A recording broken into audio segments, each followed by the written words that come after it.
Happy Tuesday. Tech Talk Tuesday, number 143. Come on in. I'm live. I'm over at the Bryce crib over here in Tennessee. Hey, Charlie. Charlie.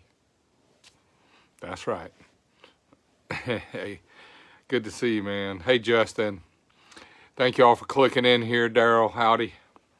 Yep, I'm still a kid. Till I look in this phone, it's like, hey, Ron. Hey, Zachary. It's like, Charles. If I close my eyes and turn the lights off, I still think I'm 38 or 48 or 58, but nah. When I look in the mirror, I'm like, what? Hey, Ronnie. Hey, Jerry. It's like, who is that? Who is that in my mirror? That's an old dude I don't recognize.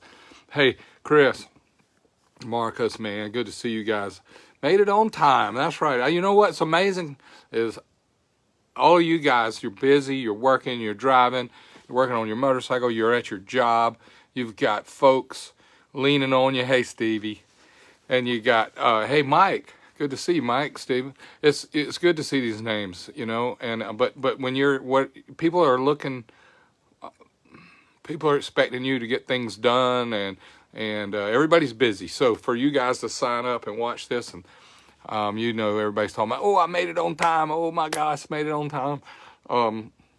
Seth, Brian, Kevin, it's good to, I made it on time 143 times. That's amazing to me. And when I write the number down on the board, which I'll show it to you in a minute. Hey, Scott. Hey, Alan. The 43 is pretty cool, man. That's just reminds me of the old days with Richard Petty. And then, of course, the 3 by itself. Hey, Chris. It's very neat, you know. Hey, still in the shop. And I'll try. Thank you for having it on the speaker because you don't need to look at me. Hey, Rick. Thanks for tuning in. Thank you, Chris. Happy Tech Talk Tuesday. Dan, wow, look at these people coming in. I'm very fortunate and thankful. But you guys that took a moment out of your day to come in and watch my little Tech Talk Tuesday deal, I want to tell you thank you. I'm so thankful. Wow, all the way from New Zealand, man. And Scott. And you guys make me happy and proud. Thank you. I'm blessed that you guys are tuned in. But I wanted to tell you a couple things newsworthy. Things are going well here. We're way busier than we need to be for retired folks. I love working on these new hot rod parts for new great ideas for the Milwaukee 8. Because now Harley is selling that big V twin, the same engine for 2017, 18, 19, 20. 21, 22, and I hear 23, they're talking about the same engine again, and some of you guys maybe watching this would know that's true. So, hey, Johnny, great to see you on here, one of my heroes. I wanted to share with you a little bit about one thing that we've done, because drag racing, you know, I don't know if everybody in here is into drag racing, but I am, and I've been in drag racing most of my life, and I'm a big fan of the sport. I don't get to go as much as I used to because I'm more retired and close to home, but I pay attention like, man, I'm the best online spectator a drag racer's ever had. I'm a fan. I do it in my mind, in my heart, and I love to make things go fast. So I get to stay in my finger in some of the fast cars and motorcycles, and that's fun for me. Thank you, Ben. Thank you, Dave. Big Daddy John, that's great. John, Jon, John, that's the man right there. And I'm proud to see you guys. But they, Moonshine Harley Davidson here in Nashville, Franklin, Tennessee, they rented the racetrack up here at Music City Dragway for Sunday for customers and fans and friends. And they asked me to come and help do a little seminar for people at the drag strip, because everybody knows how to ride their motorcycle and drive their cars.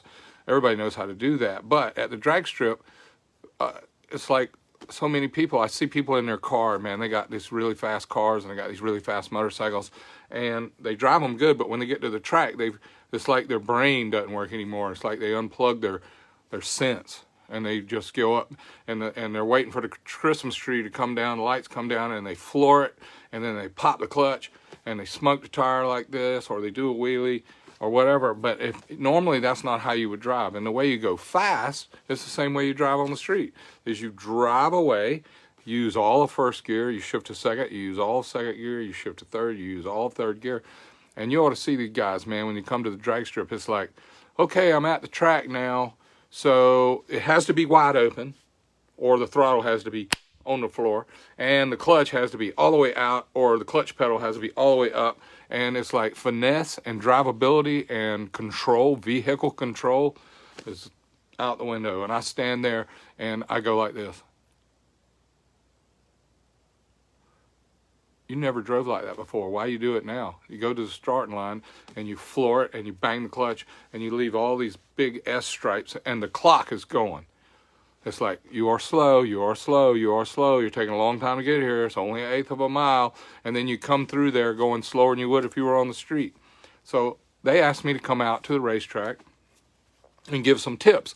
So we had 29 people on their Harley sign up to do a little training, a little course with me on how to drive at the drag strip good on their motorcycle. So I told them some basics. I gave them some news about how the stuff works, and told them what to do to be safe, and set some guidelines based on a target at the end of the track, what each timing clock meant, and how far you go before you let off the gas, and slow down nice and easy. And it works perfect in cars, works perfect on a motorcycle. So all these people came in on their first try.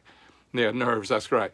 And they go, it's a dying art form, Rusty. Hey, Rusty, but it's like, go down the track, see where the finish line is, roll off, slow down, come back, get back in line. And I had a clipboard with me, and I wrote down some notes for everybody's number. We had 29 people. That's awesome. So they all made one lap solo. Came back around, we stopped for a minute, we talked about, you try this, you try that, you try this, and then every person went up and did better.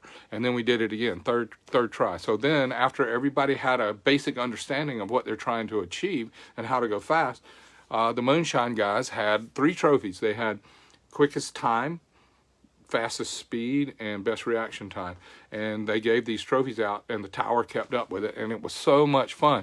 But what the bottom line is these are new people that are drag racing fans. Now they're watching. Now they want to go to their track. Now they want to hop up their motorcycle. Now they want to make some more power. And you guys that are good at this, and you guys that do this, you need to give somebody a helping hand. When they go to the drag strip, don't let them just flop around like fish out of water. Some of them don't want you to help them, but some of them want you to help them. And just give them some advice, man. Pat them on the back a little bit. Help them out a little bit. But when you're on your motorcycle or in your car and you're at a 4-way stop and you look, nobody's coming, and it's your turn to go, and you want to go the quickest you can go, you never floor it and you never pop the clutch. That's how you do a burnout. That's how you throw drive shafts on the ground. That's how you throw U-joints out. That's how you throw the chain and the belt off, and then you speed shift, and that engine's going to over rev every time you pull the clutch in at full throttle. And it's like power shifting your car, man. That's just a path to destruction. So I wanted to share that with you. Drive like you're on the street, but way quicker. Like if the cop's sitting next to you, and it's not against the law to give it as much gas as you can and give it as much clutch as you can, and it doesn't spin the back tire and it doesn't do a wheelie, you're going to be surprised how quick that is. Now, once you get that down and you get that under control, I want you to do it again where you give it a little more gas and a little bit more clutch. But you got to go watch the guys on the dirt. Go watch late models or hobby stock on the dirt ovals. They don't just floor it coming out of the corner. If they do, they're just like throwing dirt everywhere. They're going nowhere. But the guys that got throttle control, driving out full throttle, at the end of the straightaway, I noticed at Bristol when they had the telemetry showing the actual work of the cars on the dirt, there weren't hardly any cars at Bristol that went wide open throttle. Almost every one of them was part throttle, part throttle, part throttle, but it was all about vehicle control, it was about wheel speed, and it was about accelerating the car. It's not a contest to see how fast you can floor it. If you ever watch any of my videos, which I posted 100 videos of me riding on a motorcycle, I drive away, and then I go a little faster, a little faster, and a little faster. And when I can, I throw it wide open. But it's to keep from doing a wheelie, to keep from blowing the tire off. Same thing in the car. When I used to drag race street cars, I always would drive away like it was a street bike where I was trying not to do a wheelie or trying to spin the tire. All right. Anyway, it was a very successful event. It was only from 12 o'clock to 5 o'clock on Sunday at Music City. And I think we made some fans, and we got some new clients, and we got some customers, and for sure we got some participants, which is what our drag racing needs. It needs participants to come out. I'm going to change over to the board because you're tired of looking at me, and I am too. So let's try that now. I'm going to turn this over and get back to the board. All right, here we go. Tech Talk number 143. I wrote a few things I wanted to talk about this evening. One is I wanted to talk about the track day, and also I wanted to speak about Houston right quick, and then 4-valve, and then the power curve. We're going to talk about that. And also, when I get to the last few minutes of the show, I want to explore a little bit about what we've learned with vacuum and what it means to you. And I'm not talking about manifold vacuum. I'm talking about crankcase pressure and lack of crankcase pressure. It's vacuum. So I'm gonna let this. Oh, and I got my Thor socks on. It's got a, yeah, there it is. It's got a big Thor hammer on it. There it goes. People ask me all the time what socks you got on. Yeah, these are Marvel Thor socks. Your street vehicle is not a pro stocker. Hey, Jim, good to see you on here. Jeff, thank y'all for watching. Doug, man, we got them coming in here now. Thank y'all so much for watching. But look, I want to tell you about Houston. It was the last race NHRA's having at Houston. It was sold out. Turnout was crazy. I didn't go. I watched it. I stayed involved. I had a lot of folks there that I was paying close attention to. I noticed that Steve Johnson had a Star Racing sticker on his motorcycle this time, which I was very proud of him finally, because he is seeing some fruits of his labor with his monster cylinder head that Mitch Brown manufactures and builds for him. It's a billet 4-valve head, and it is the competition to the Vance and Hines 4-valve head. Eddie Krawick was really fast on his Vance and Hines Suzuki this weekend. I see he went like 676. I think he went the best. Over 200. Angel went over 200 on the Vance and Hines 4-valve. But these 4-valves now are billet 4-valve engines, most of them. I think L.E. Tonlett came back for the first time in years. He had a 2-valve. And I'm gonna talk a little bit about that, because they're all 1,850 cc's, which is around 113 cubic inches. And there are V-twins out there, and that's another story. Matt Smith ran one. Let's see, the boys from Ohio up there, Ryan Ayler ran a V-twin, and the boys from John Thiel and his son, John Miller and his son, with the Thiel's Wheels gang, and Mark Ingersman. There was several people that were, Michael Ray was running one, but that's another story. I was just going to speak for a minute about this, what I saw at Houston from a perspective of a fan. I saw the Pro Stock motorcycle category pretty interesting. I saw the Pro Stock cars, awesome. I want to give a shout out to the boys, Jim Yates and his team and family over there with Camry. That was interesting to add some new blood to the field. She's been doing better and better all year, and of course, Erica won her home track, which was pretty kind of cool to see. I'm a fan of normally aspirated Pro Stock engines. I'm a fan of NASCAR engines. I'm a fan of normally aspirated engines. There's a lot of folks on here right now that I'm looking at, their names come by, and they are fans of nitrous, superchargers, turbos, nitromethane, methanol. Those are awesome. I love them. Their engines, they're normally aspirated or they have power adders. And power adders is also very interesting because it's a new challenge. But I like to take God's atmosphere. At Houston, I think it was like, the barometer was like 30 point something, 30.1. It went down into the high 29s, but that's almost sea level as far as the barometer is concerned. But it was very wet, which that's the water grains, and it was very warm, and they had a tailwind, which that changes all the conditions to where they can go faster with a tailwind than they can with the headwind, which that makes perfect sense, everybody. Hey, Steve. Hey, Jay. Hey, Tim. Thank you all for tuning in. Hey, Mitch Brown. And I was bragging on Mitch Brown's head. I see he just tuned in. That's the monster cylinder head he's built. I think he's built 40 something of them now. That's a head that he and I designed together about 10 or so years ago. And we hoped hoped it was going to be an NHRA legal head at the time we did it, but it took a long time to get them in there. It took a while to get people like George Baber and Chris Bostic and Steve Johnson to give us a chance to get them out there to NHRA and also have NHRA approve it to where it can be in competition. That revitalized and re-energized my interest in it, because I have a small part in that cylinder head, which I share and tell people about all the time. But it is definitely Mitch Brown's business, and he's doing the work, and I'm giving him a shout out. I see his name scroll by just a minute ago. But what's neat about it is it's a flat bucket cam on top, double overhead valve, double overhead cam, 4-valve billet, and it's 113 cubic inches, makes peak power around 13,000 RPM. They rev them to 14,000 RPM. Some people don't turn them quite that high, and it's an unbelievable sounding thing. I think it's the quickest and fastest normally aspirated steel spring gasoline powered engine in the world. They're around 400 horsepower, and it's only 113 cubic inches.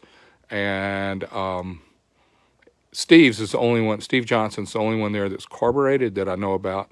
The only billet 4-valve carbureted one. Everybody else is fuel injected. Everybody else has Motex and all the different other types. I don't even know all the different fuel injections out there, but it's really a good challenge to get a carburetor to work that good, going that fast, because the power band is really wide. I was going to take a quick minute and talk about the power band.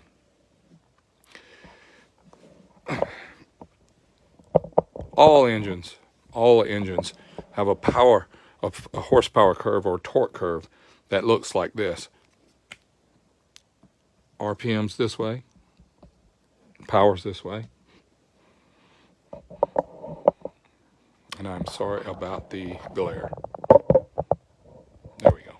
That's a little bit better. And I'm sorry also about the tacky noise this thing makes when I adjust this tripod. Let me get in here where I can work on this. Peak power in the power curve, of course, is here. That's where you're building RPM to get to peak power, and then you're past peak power in RPM.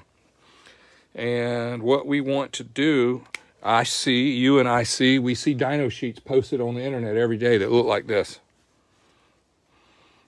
This is peak power. Let's say it's a Harley or a Chevrolet or a Chrysler, and it's 6,000 RPM.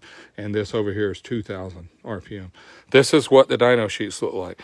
They floor it here, and they let off here. The reason they let off here is because it's the biggest horsepower number it will make. And nobody but me and you and a couple of smart folks, or people that are not as smart, or not as smart, I'm not as smart as, that are smarter than me, that are going good, is the ones that pay attention to this part. Because you can't have a power curve or a torque curve or a horsepower curve without both ends of it. This is peak. This is the bottom of the gear, and this is the top of the gear. And if it's not, when you're going through the gears, then you're wasting all this power. If you're shifting at peak power, where your dyno sheet stops at, where your dyno operator shuts the throttle off, if you're shifting here, you're falling back over here, and you're going through the climb. There's the next gear, going through the climb. Here's the next gear, going through the climb. Here's the next gear, going through the climb. When I go to the drag strip, and I know where my peak power is, I'm moving my rev limiter over, and I'm going to beat you about 2 bike lengths in every gear, because I'm going to go over here and back to here. I'm going to go over here, and I'm going to go back to here, and I'm going to go over here, and I'm going to go back to here. In my car, on my motorcycle, I've been out running people for decades, because I use this power just as much as they use this power. But I get to make more power twice as long in each gear, because I'm using the whole power curve. A little while ago when I was on camera, I said, I'm going to use all of first gear, then I'm going to use all of second gear, then I'm going to use all of third gear. This is what I'm talking about. And the guys that do this really, really well are the ones that are going really, really fast. So The dyno sheet should, if I was going to go fast and learn, my dyno sheet would look like this. And this would be peak power still. But I wanted to know what it makes at shift point.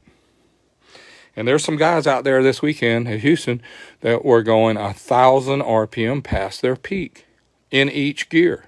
1,000 RPM past peak. Now, if you got a very narrow power band, you might only go 500 above and 500 below. But like a pro stock car, they only have 5 gears. They can only do the full power curve 5 times. I use the whole dyno sheet, first gear, second gear, third gear, fourth gear, and fifth gear. Pro stock motorcycles get 6 gears, so they get to stand it up more and more and more and go quicker and quicker.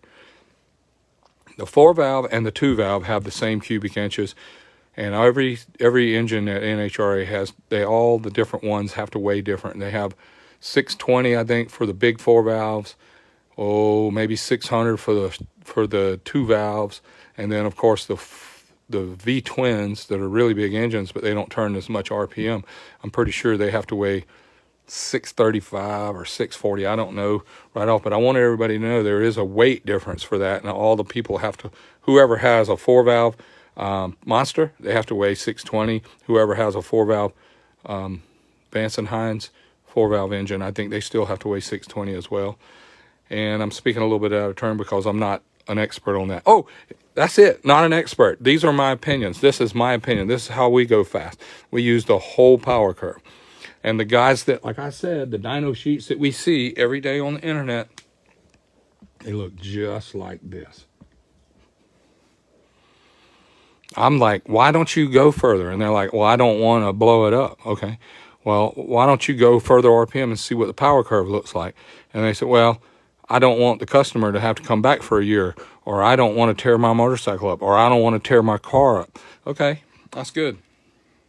Well, when you get to the track, you ought to get you one of these and see what you go at the racetrack. You're going to be surprised, because if you're shifting here, you're falling off the power.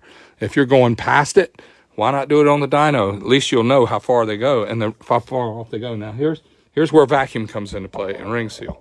I'm going to try and get this covered real quick. If you have a peak power here, like I've drawn 3 or 4 times now, and if you go to 6,500, RPM, and when you get to 6,000, which is your peak power, and then you're going to go to 6,500, if the power looks like this, I can see why you don't want to rev it up. What's wrong here? Why does it make peak at 6,000, but at 6,500, it's falling off like this? There's something wrong. You've lost ring seal. You've lost valve control. You got something definitely not happy there.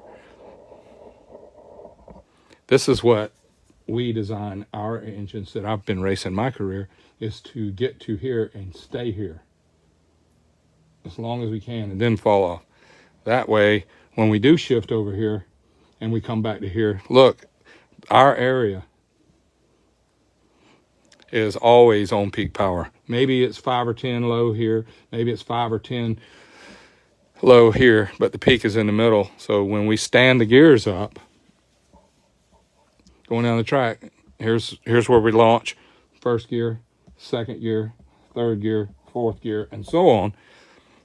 This is where we want the peak power to be, here, here, and here. Not peak power here, here, and here, because we're going to go under peak and over peak. Then we're going to go under peak and over peak, and we're going to go under peak and over peak. That's how you go fast.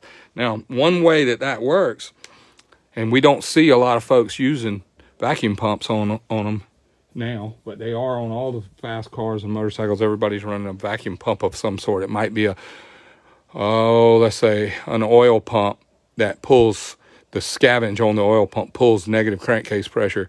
But the reason that works is because when your ring seal looks just like this, your ring seal, when the pressure is building in the cylinders, you're getting ring seal more and more and more. And at some RPM, your ring seal noses over.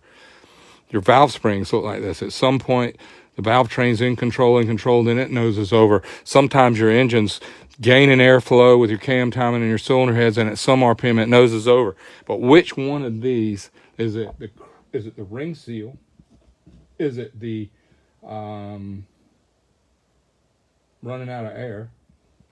Or is it valve control? When you're doing everything right, you get to shift before you run out of ring seal and before you run out of air in the engine and before you run out of valve control, when you get everything right. And that's a really great balancing act that we go through trying to make that work. So the more what we've learned is the more vacuum that we can pull in the bottom of the engine with an electric vacuum pump, a mechanical vacuum pump, or an oil pump that pulls a lot of scavenge to pull negative pressure in the bottom, the more power we can make past peak. So I see guys on the internet that say, I tried a vacuum pump and I didn't gain anything. I tried a vacuum pump and I didn't really see any power. Or I put a vacuum pump on and I gained 5 horsepower, 10 horsepower on a 1,000 horsepower engine. My opinion is because this is where they dyno. They dyno to peak, and the vacuum and the ring seal and the absence of cylinder pressure, crankcase pressure, the absence of crankcase pressure only happens over here. Only happens over here. Only on this side after peak. So if you're dynoing your engines over here and you're testing valve control, you're testing springs and cam timing, and you're testing vacuum pumps and ring seal, you're not learning anything over here because everybody's good over here. It's way over here is where you're learning. And if you paid attention 5 or 10 minutes ago, you saw how much time we spend over here. We spend just as much time over here as we do over here. I hope that makes some sense to you. Thank you all for tuning in. Hey, Carlos. Hey, Wendy. Hey, Donald. That's a good point right there, Donald. Everybody should pay attention. I'm thankful for you guys tuning in. Tech Talk 143. Look, I'm going to jump. It's my turn to go have some. I need to put some fuel in the tank. Thank you all for watching. May God bless y'all. Thank you. Next week's 144, and I'll do better. I'll teach more, talk more stuff. And please remember, this is my opinion. And take it as that, not the gospel. I'm thankful. Thank you all. May God bless. Good night.